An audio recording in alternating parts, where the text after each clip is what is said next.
الرحمن الرحیم وبہ نستعین وهو خیر المعین وصلی اللہ علی سیدنا محمد وآلہ الطاہرین۔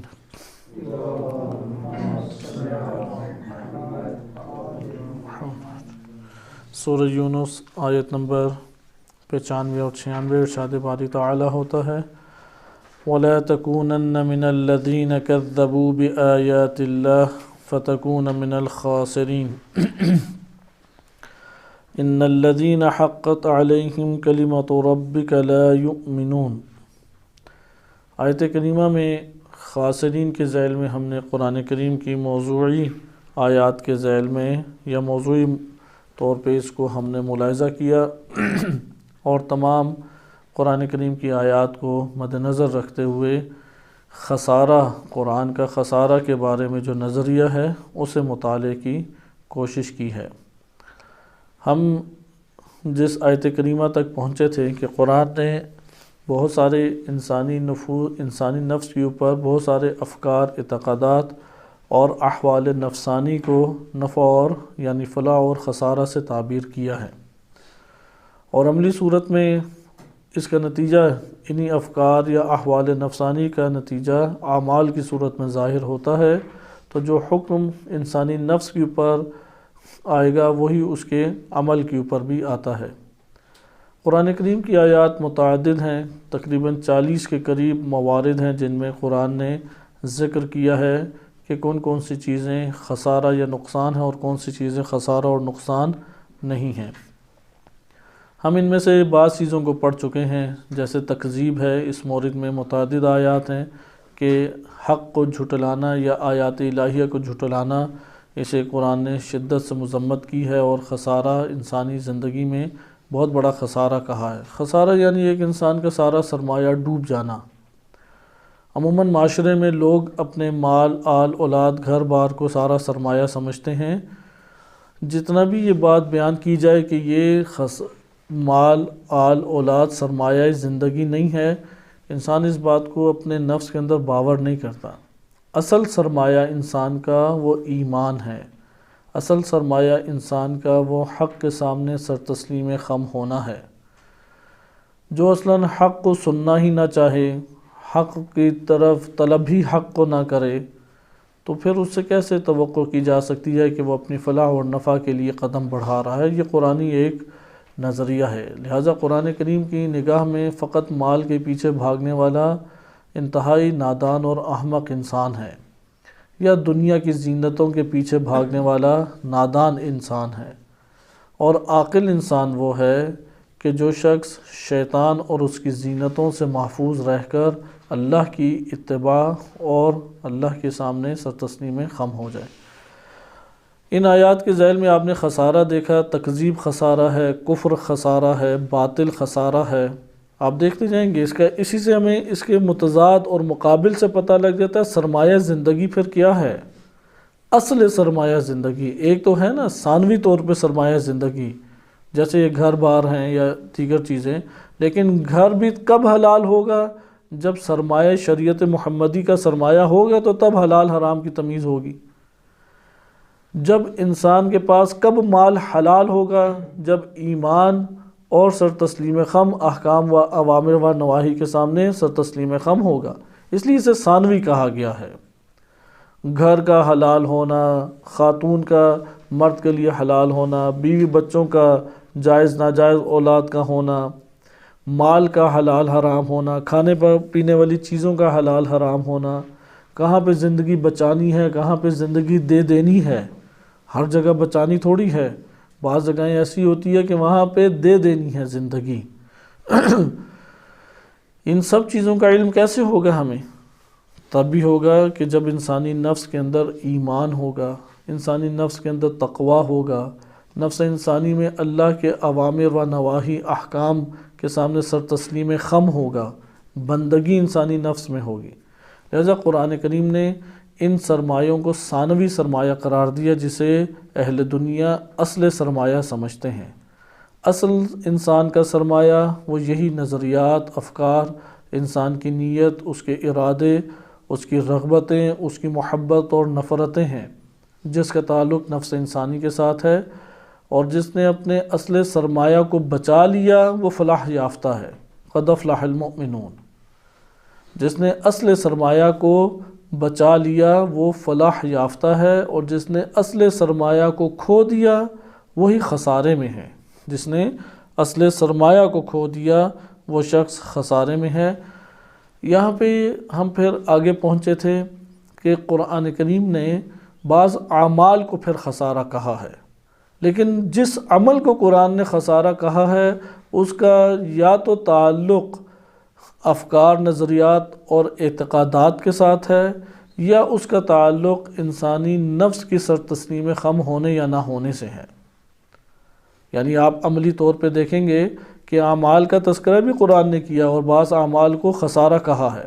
مثلا قرآن پیسے کے ڈوب جانے کو خسارہ نہیں کہتا، لیکن پیسے کو فضول خرچی میں لگا دینے کو خسارہ سے تعبیر کیا ہے۔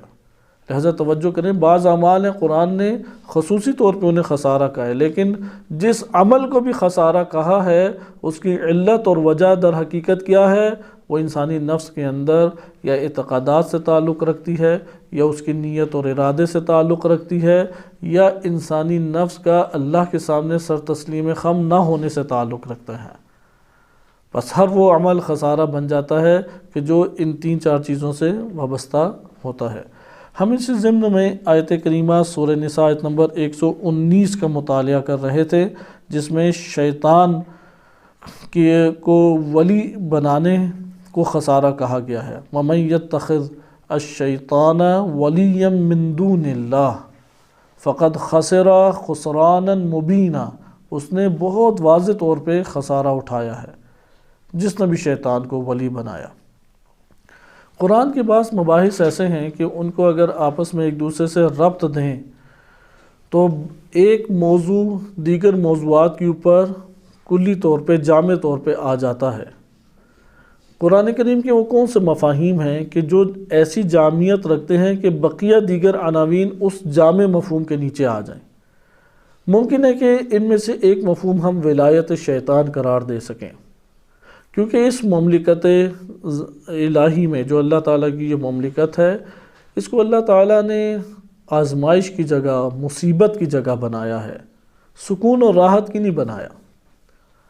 اس لیے بعض جگہوں پہ وارد ہوا ہے کہ وہ شخص جو اس زمین پر راحت اور سکون تلاش کرتا ہے وہ نادان ہے، کیونکہ بنائی نہیں ہے وہ جگہ۔ یعنی آپ نے ایک جگہ بنائی ہو جس نے متحرک رہنا ہے، کوئی اس کے اوپر آ کے خواہش کرنے لگے کاش یہ ساکن ہو جائے، کاش یہ حرکت نہ کرے، تو آپ نے بنائی وہ جگہ یا وہ چیز ہے کہ تاکہ حرکت میں رہے، کیسے ہو سکتا ہے وہ ساکن ہو جائے؟ لہذا اللہ سبحانہ وتعالیٰ نے زمین کیوں بنائی ہے؟ مصیبت کے لیے، بلا کے لیے۔ لہذا اس کی نعمت میں بھی بلا اور مصیبت ہے، اور اس کے نعمت نہ ہونے میں بھی بلا اور مصیبت ہے۔ بہرحال یہ ہے زمین۔ حقیقت زمین کیا ہے قرآن کی نگاہ میں؟ مقام بلا و آزمائش اور مصیبت۔ اگر ادھر صحت ملتی ہے وہ بھی مصیبت ہے، اگر مال ملتا ہے وہ بھی مصیبت ہے، اگر ادھر کوئی اور نعمت الہی ملتی ہے دنیاوی وہ بھی مصیبت ہے، اور ان کا چھن جانا بھی مصیبت ہے۔ آل اولاد، صحت، مال، دولت، عزیز اقربا کا چھن جانا یہ بھی مصیبت ہے۔ تو یہ ہے مقام مصیبت۔ لہذا یہاں پہ راحت اور سکون تلاش نہ کرے، آرام کی توقع ہی اصلاً نہ رکھے۔ یہ مصیبتیں یہ کبھی بھی ختم نہیں ہوں گی۔ مصیبت ختم ہو یعنی دنیا ختم ہو جائے۔ اگر دنیا ختم نہیں ہوتی تو مصیبت بھی ختم نہیں ہوگی۔ حتیٰ کہ امام زمان علیہ السلام جب تشریف لائیں گے، وہ بلائیں اور مصیبتیں جو انسان کے رشد اور نشوونما اور کمال کے لیے ضروری ہیں، وہ مصیبتیں، بلائیں وہ اپنی جگہ پہ قائم دائم رہیں گی۔ جیسے اطاعت الہی ہے، روزے ہیں، نمازیں ہیں، اپنے مال سے خرچ کرنا ہے۔ اسی طرح موت آئے گی آئے گی، ایسا نہیں ہے کوئی مرے گا ہی نہیں، ایسا نہیں ہوگا کوئی مریض ہو ہی نہ، مریض بھی انسان ہوگا۔ لہذا ملاحظہ کیا آپ نے کہ یہ ہے مقام آزمائش اور مصیبت۔ اس مقام آزمائش اور مصیبت میں اب شیطان نے مہلت مانگی، شیطان نے مہلت مانگی۔ اب اس میں بھی ایک ہے گفتگو کہ کیا شیطان کا قصہ تھا، اور اس قصے میں شیطان کی مہلت کا کیا دخل ہے، اور اللہ نے کیوں مہلت دے دی، پھر اسے اتنی قوت اور قدرت کیوں دے دی، اگر نہ دیتا تو کیا ہوتا۔ اس مصیبت کے اندر انسان کو اللہ تعالیٰ نے جب لایا تو ایسا نہیں ہے کہ اللہ نے اندھیروں میں ہی رکھا، اس کے لیے نجات کے اللہ نے اتنے طریقے رکھے ہیں، نجات کے اس قدر وسیع و عریض اور تفصیلی طریقے رکھے ہیں کہ انسان کے لیے گویا کہ یہ مصیبت کی جگہ روشن ہے راستوں کے اعتبار سے، کہیں پہ اندھیرا ہے ہی نہیں، مگر یہ کہ انسان اندر کی آنکھیں بند کر لے۔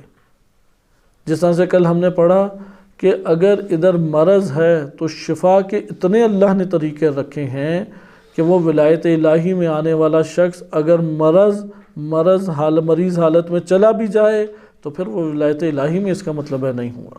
اتنے اللہ تعالیٰ نے شفا اور نجات کے طریقے رکھے ہیں۔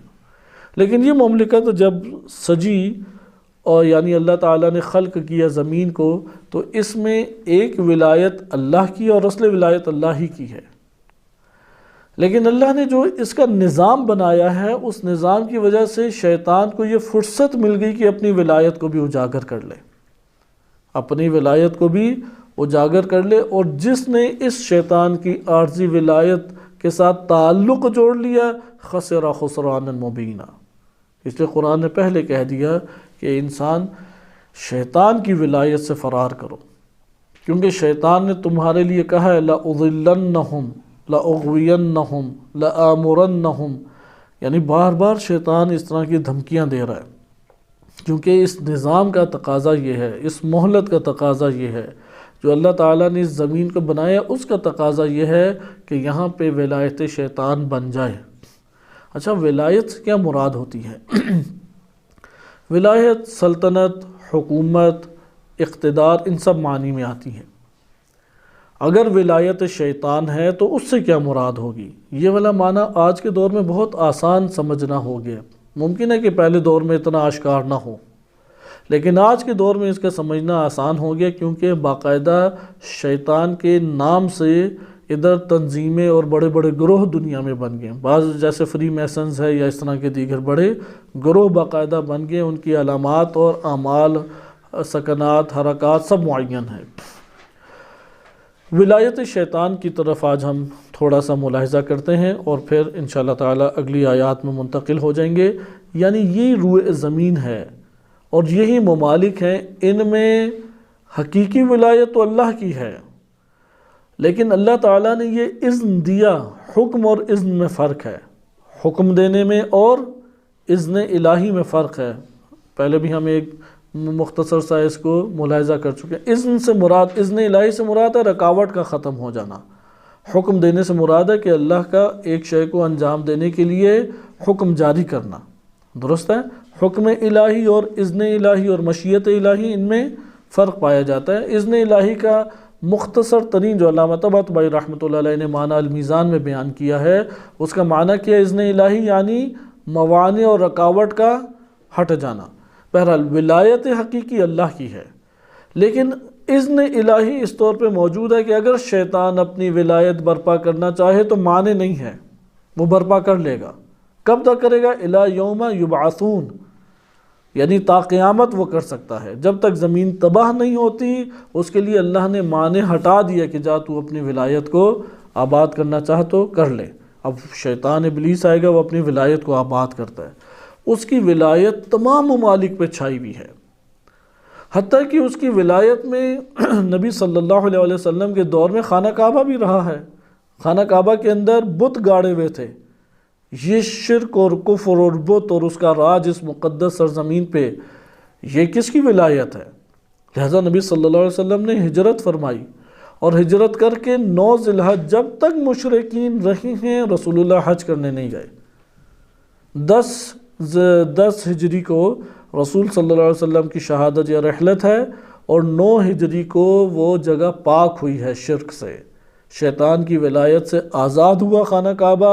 نبی صلی اللہ علیہ وسلم نے حجۃ الوداع وہاں پہ کیا اور ایک ہی حج اپنی زندگی میں انجام دیا۔ لہذا آپ نے ملاحظہ کیا کہ اب ولایت کی نوعیت کو سمجھیں قرآن کریم کی آیات کے ذیل میں، تاکہ ہمیں پتہ لگے کہ وَمَن يَتَّخِذْ الشیطان ولیا من دون اللہ خسر خسرانا مبینا۔ ولایت سمجھ آئے گی تو خسارہ پتہ لگے گا، اور یہ پتہ لگے گا وہ کروائے گا کیا کیا کام۔ ولایت کہتے ہیں حکومت، اقتدار، سلطنت، سلطانیت، اس سب چیزوں کو کس سے تعبیر کیا جاتا ہے؟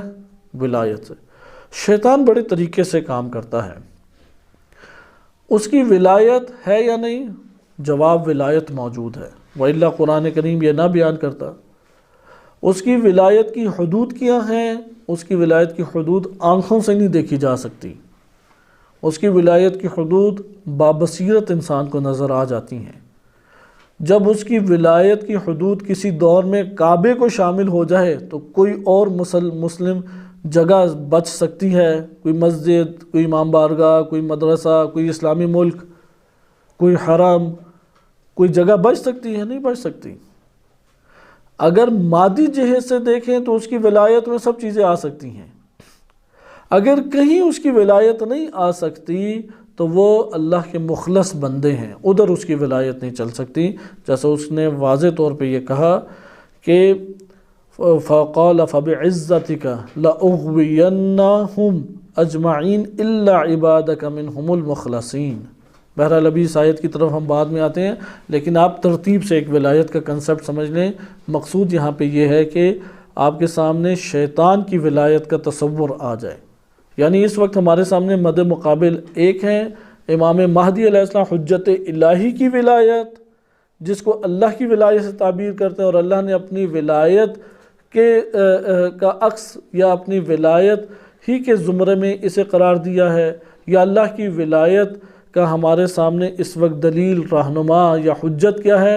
امام زمان علیہ السلام یا نبی صلی اللہ علیہ وسلم اور ان کی شریعت اور ان کے خلفائے برحق۔ اس کے مقابلے میں کس کی ولایت ہے؟ شیطان کی ولایت ہے۔ شیطان کی ولایت کی حدود کیا ہے؟ پوری دنیا۔ اس کی سلطنت کہاں تک پھیلی ہوئی ہے؟ پوری دنیا، اور پوری دنیا کے سارے افراد جتنے لوگ ہیں ان تک اس کی رسائی حاصل ہو سکتی ہے۔ کتنے میں ہوئی ہے یہ الگ بات ہے، لیکن قدرت رکھتا ہے وہی۔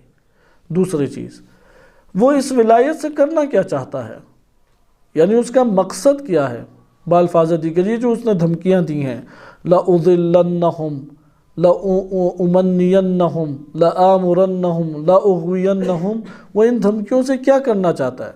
لَأَقْعُدَنَّهُمْ، کہ قرآن میں واضح طور پہ وہ بیان فرماتا ہے، جیسا کہ سورہ اعراف آیت نمبر 16 میں ہے، فَبِمَا أَغْوَيْتَنِي، کہ اے پروردگار جس طرح سے تو نے مجھے اغوا کیا ہے، لَأَقْعُدَنَّ لَهُمْ صِرَاطَكَ الْمُسْتَقِيمِ، ان لوگوں کو اغوا کرنے کے لیے میں تیرے صراط مستقیم پر بیٹھوں گا، تیرے صراط مستقیم کے آس پاس ہی رہوں گا۔ صراط مستقیم امام حجت ہیں تو آس پاس ہی رہے گا وہ امام حجت کے۔ صراط مستقیم چہاردہ معصومین علیہ السلام، انبیاء علیہ السلام، ان کا لایا ہوا دین اور شریعت صراط مستقیم ہے، وہ آس پاس ہی ہیں ان کے، گھات لگا کے لَأَقْعُدَنَّهُمْ۔ سوال یہ سارے کام وہ کیوں کر رہا ہے؟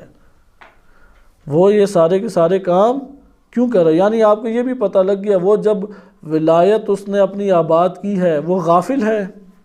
سوال، ولایت کا مطلب ہمیں پتہ لگ گیا، اس کا اقتدار، اس کی قدرت اتنی ہے کہ دنیا کو جکڑ سکتا ہے، اور اس کی ولایت دلوں کے اوپر قائم ہوتی ہے، قلوب کے اوپر آ کے قائم ہوتی ہے، اور قلوب پہ قائم کر کے وہ کام کراتا ہے۔ اس کی ولایت کوئی ظاہری طور پہ ولایت نہیں آئے گی، اس کی ولایت سب سے پہلے کہاں پہ آتی ہے؟ انسانوں کے نفوس کے اندر، دلوں کے اوپر آ کے وہ قبضہ کرتا ہے۔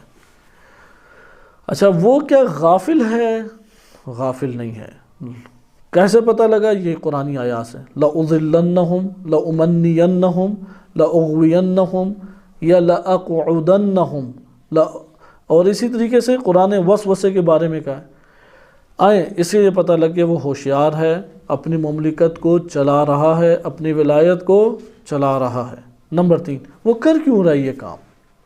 وجہ کیا ہے؟ کیوں یہ کام کرنا چاہتا ہے؟ اس کے بارے میں قرآن نے واضح طور پہ کہا، پہلا ہدف ہے اتباع، وہ چاہتا ہے سب میری اتباع کریں۔ وہ کیوں یہ کام کر رہا ہے؟ کیا اہداف حاصل کرنا چاہتا ہے؟ اہداف اس کے پاس کیا ہیں؟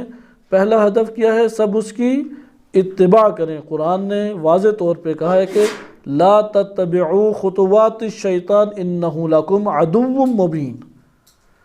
لیکن بس اس آیت سے بھی ہمیں پتہ لگ گیا، اور قرآن کی واضح طور پہ آیات ہیں جس میں قرآن نے کہا ہے کہ شیطان کہتا ہے کہ میں ان سب کو اپنی اتباع کراؤں گا، ان سب کو اپنی اتباع کراؤں گا۔ لہذا قرآن نے بھی اس بات کو باور کیا اور بشر کو ہدایت کی ہے، لا تتبعوا خطوات الشیطان، تم مت اتباع کرو خطوات الشیطان کا، انہ لکم عدو مبین، یہ تمہارے لیے کھلا دندناتا دشمن ہے۔ دوسرا مقصد کیا چاہتا ہے شیطان؟ شیطان چاہتا ہے کہ اس کی عبادت کی جائے، جیسا کہ سورہ یاسین آیت نمبر 60 میں ارشاد باری تعالیٰ ہوتا ہے۔ سورہ یاسین میں واضح طور پہ خداوند متعال نے بشریت کو یہ ہدایت کی ہے کہ شیطان کیا چاہتا ہے کہ اس کی عبادت کی جائے۔ آیت نمبر 60 میں کی آیت کو آپ ملاحظہ کریں تیزی کے ساتھ، لَقَدْ أَضَلَّ مِنْكُمْ جِبِلًّا كَثِيرًا، نہیں، اس سے پہلے والی آیت ہے، أَلَمْ أَعْهَدْ إِلَيْكُمْ، اللہ تعالیٰ فرماتا ہے کہ میں نے تم لوگوں سے یہ عہد و پیمان نہیں لیا تھا، یا بنی آدم، اے فرزندان آدم، اے اولاد آدم، اللہ تعبدوا الشیطان، کہ تم لوگ شیطان کی عبادت نہ کرنا، کیونکہ شیطان تو عبادت کرانا چاہتا ہے، تم نہ کرنا۔ جیسے لا تتبعوا سے ہم نے کیا نتیجہ لیا کہ اتباع نہ کرنا، اسی طرح یہاں پہ کیا کہا جا رہا ہے، اللہ تعبدوا الشیطان انہ لکم عدو مبین، وہ تمہارے لیے کھلا دشمن ہے۔ تیسری چیز، عبادت کس معنی میں آیا؟ یعنی جس طرح اللہ تعالیٰ کی عبادت کی جاتی، شیطان چاہتا اس طرح میری عبادت اسی طرح کی جائے، یا کسی اور معنی میں عبادت؟ عبادت کا ایک مفہوم تفصیلی ہے۔ عبادت ہم کہتے کسی کے سامنے سر تسلیم خم کر لینا، امر اور اس کے نواہی کے مطابق چلتے ہوئے اسے معبود قرار دیں، سر تسلیم خم کریں۔ اب یہاں پہ عبادت اطاعت کی صورت میں بھی ہوتی ہے، کسی کی اطاعت کرنا بعض جگہوں پہ وارد ہوا کہ اس کی عبادت کرنا ہے۔ بہرحال ابھی ہم ان عناوین کے اوپر تفصیلی ڈسکشن نہیں کریں گے، صرف اس کی ولایت کا نظام سمجھیں کہ اس کی ولایت کا نظام کیا ہے۔ تو یہاں پہ ہمارے پاس یہ بات آئی کہ اس کی ولایت کے نظاموں میں سے یہ ہے کہ وہ اتباع چاہتا ہے، وہ عبادت چاہتا ہے۔ مثلا آپ یہ دیکھیں، ایک بندے کو اللہ تعالیٰ نے ساری نعمتیں دی ہیں، مال بھی ہے، مال و دولت، اولاد، صحت سلامتی، سب چیزیں دی ہیں، وہ پھر بھی شیطنت کرتا ہے، اللہ کی اطاعت نہیں کرتا۔ کیوں؟ کیونکہ وہ ولایت شیطان میں ہے۔ پھر شیطان یہ کیوں کرانا چاہ رہا ہے؟ کیوں وہ دوسرے کے خلاف اکساتا ہے؟ کیوں وہ دوسرے کے بارے میں اس کے ضرر پہنچاتا ہے؟ کیوں دنیا کو فاسد کرتا ہے؟ تاکہ اس کی یہاں پہ ولایت باقی رہے۔ اگر شیطان اپنی عبادت اور اطاعت نہ کرائے، ولایت ختم ہو جائے گی۔ اس لیے ذہن نشین کرنا چاہیے، اطاعت سے ولایت جنم لیتی ہے۔ یہ قضیہ چھوٹا قضیہ نہیں ہے، یہ ویسی بات نہیں کی گئی کہ اولی الامر کی اطاعت کرو۔ اگر اولی الامر کی اطاعت نہیں کرو گے، قصیدے پڑھتے رہیں، نوحے پڑھتے رہیں، تو عبادت اس اولی الامر کی اطاعت اللہ کی عبادت جنم نہیں لی، کیونکہ عبادت اللہ کے ساتھ مختص ہے۔ حقیقی معنی میں اطاعت بھی اللہ کے ساتھ مختص ہے، اور اولی الامر ہے کہ جو وسیلہ ہے اللہ خلق اور مخلوق کے درمیان، یعنی رسول اور خلفائے برحق، ان کے ذریعے سے ہمارے سامنے دین آشکار ہوا، اور اس دین کے ذریعے اللہ کی عبادت بھی ہوئی، اور اسی دین کے ذریعے سے اطاعت الہی بھی ہوئی۔ لہذا اگر کوئی شخص اللہ کی اطاعت نہ کرے، رسول کی اطاعت نہ کرے، اولی الامر خلفائے برحق کی اطاعت نہ کرے، مجھے بتائیں کہ کیسے وہ یہ کہتا ہے کہ میں ولایت الہی میں ہوں؟ ولایت الہی میں وہ بندہ کبھی بھی نہیں آ سکتا۔ اسی طریقے سے شیطان کی ولایت میں کیسے آئے گا؟ وہ شیطان کی اطاعت کرے گا۔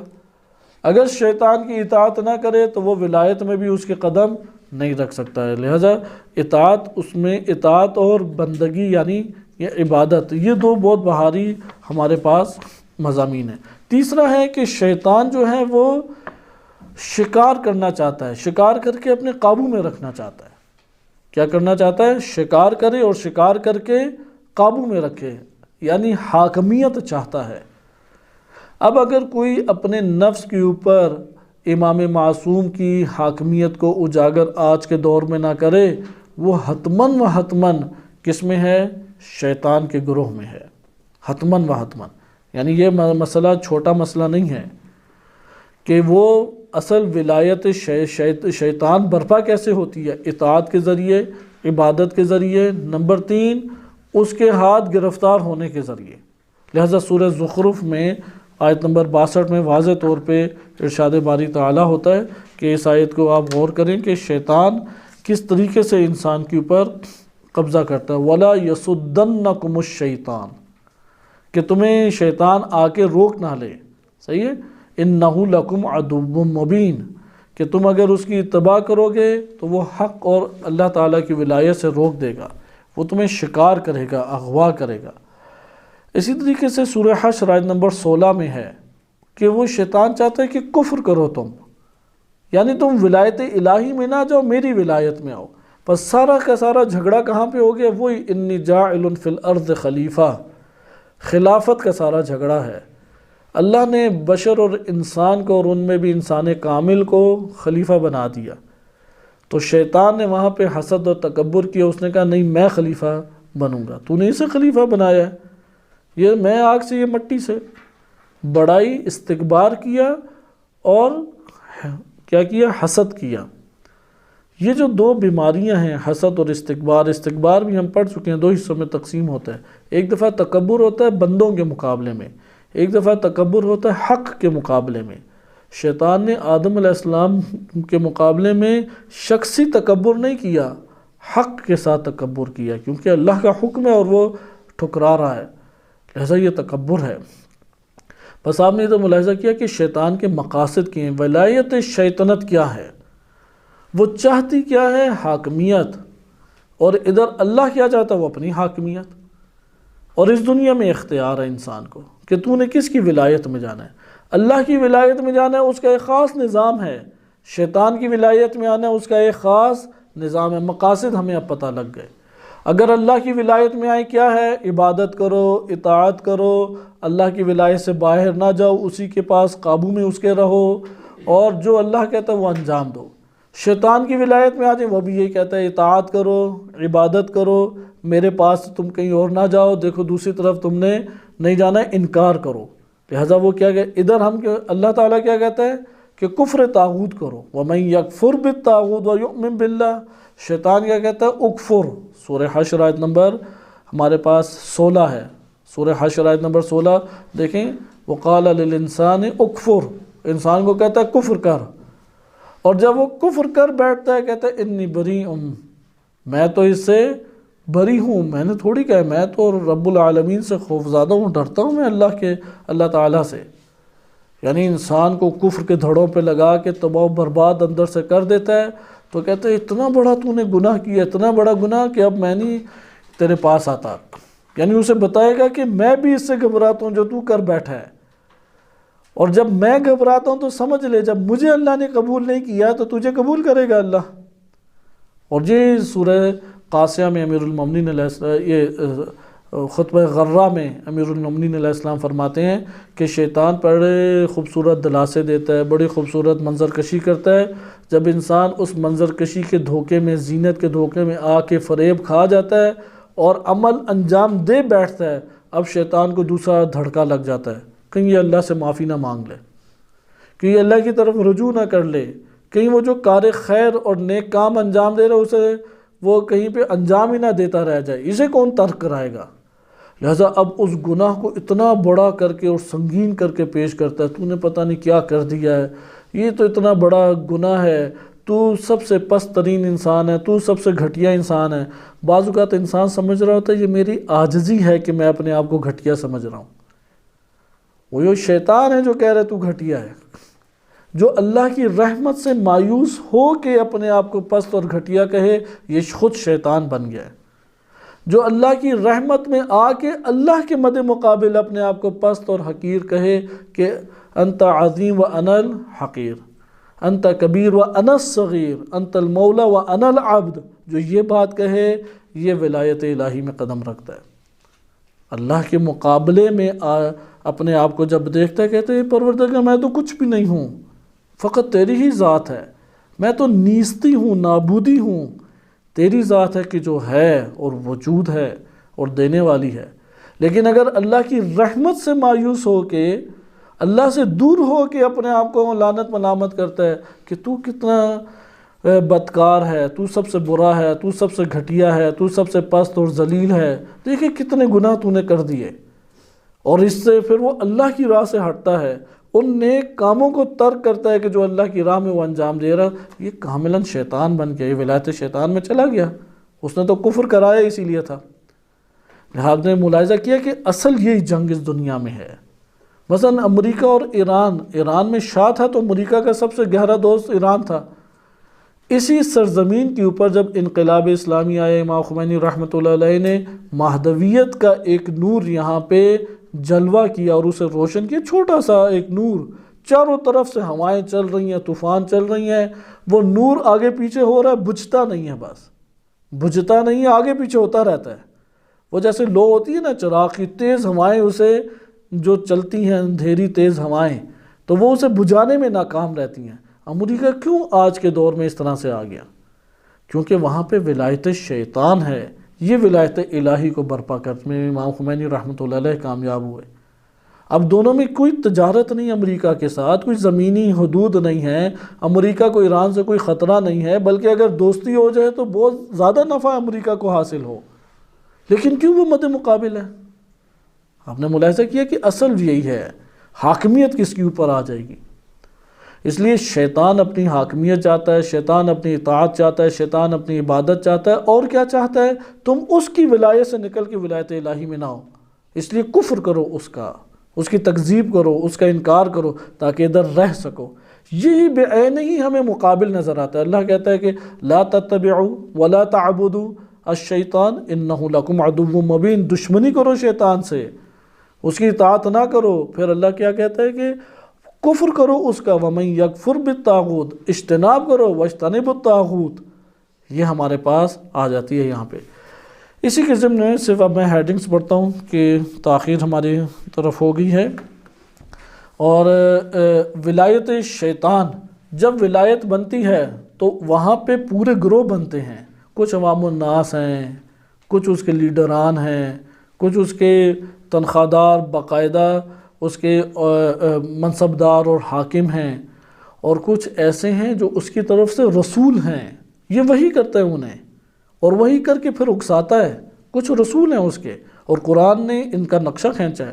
جیسے قرآن نے سورہ حزب شیطان کا باقاعدہ بیان کیا ہے، اولیاء شیطان کا تذکرہ کیا ہے، الا ان حزب الشیطان، کہ قرآن نے واضح تذکرہ کیا کہ استحوذ علیہم الشیطان، شیطان کیا چاہتا ہے؟ ان کے اوپر آ کے قبضہ کر لے۔ کہ یہ آیت ہمارے پاس ابھی آگے آ رہی ہے، کہ تیزی سے میں آیت خالی آپ کے سامنے پڑھ دیتا ہوں جس سے آپ کو پتہ لگے حزب شیطان موجود ہے۔ استحوذ علیہم الشیطان، سورہ مجادلہ آیت نمبر 19 ہے۔ شیطان ان کے اوپر پورا قابو پانا چاہتا ہے، یعنی وہی ولایت جمانا چاہتا ہے۔ فَأَنْسَاهُمْ ذِكْرَ اللَّهِ، وہ پھر طریقہ کیا اختیار کرتا ہے؟ انہیں اللہ کی یاد سے بھلا دیتا ہے۔ اولئک حزب الشیطان الا ان حزب الشیطان هم الخاسرون، یہ حزب بس حزب ہے، اس کی فوج پوری بیٹھی ہوئی ہے، اولیاء اس کے ہیں، پھر بھائی بھائی ہیں۔ جیسے سورہ اسراء آیت نمبر 27 میں مبذرین کو کیا کہا؟ اخوان الشیاطین، یہ جو فضول خرچی کرتے ہیں، فضول خرچی کرنے والوں کو بھائی کہا ہے۔ کچھ شیطان کے بھائی ہیں، کچھ شیطان کے دوست ہیں جو اس کو بوریت سے نکالتے ہیں اور اسے مشورے وغیرہ دیتے ہیں، اور کچھ شیطان کے لشکر ہیں۔ وہ لشکر کون ہیں؟ جن کے دلوں میں اللہ کی یاد نہیں ہے، وہ شیطان کے لشکر ہیں۔ اچھا، یہ سارے کے سارے کیسے بنتے ہیں؟ انہیں شیطان اپنا بناتا کیسے ہے؟ انشاءاللہ اسے کہتے ہیں طریقہ واردات، کہ اس کو انشاءاللہ تعالی ہم کل پڑھیں گے کہ شیطان نے یہ لشکر کیسے بنائے، شیطان نے فوج شیطان میں داخل ہونے کی شرائط کیا ہیں۔ حزب اللہ میں تو جانا چاہتے ہیں، قرآن نے مقابلہ کیا حزب شیطان اور حزب اللہ کا۔ اللہ کی حزب بھی ہے، شیطان کی حزب بھی ہے۔ شیطان کی حزب میں کوئی جانا چاہتا ہے تو کیا شرائط ہیں اس کی؟ اگر کوئی شیطان کا ولی بننا چاہتا ہے، اولیاء اللہ بھی ہیں، اولیاء شیطان بھی ہیں، کیا ہے؟ اخوت المؤمنین بھی ہیں، اور اسی طرح بھائی بھائی اس کے بھی ہیں، مبذرین جو ہیں اخوان اس کے بھی ہیں، کوئی بھائی بننا چاہتا ہے، کوئی شیطان کا اولیاء بننا چاہتا ہے، کوئی شیطان کی فوج میں جانا چاہتا ہے، اس کے سب طریقے موجود ہیں، اور اس کے طریقے وہ اعمال شیطانی و طریقہ کار شیطانی کے عنوان سے قرآن نے ذکر کی ہیں۔ انشاءاللہ تعالیٰ اسے کل ملاحظہ کریں گے۔ وصلی اللہ علیہ سیدنا محمد و آلہ طاہرین۔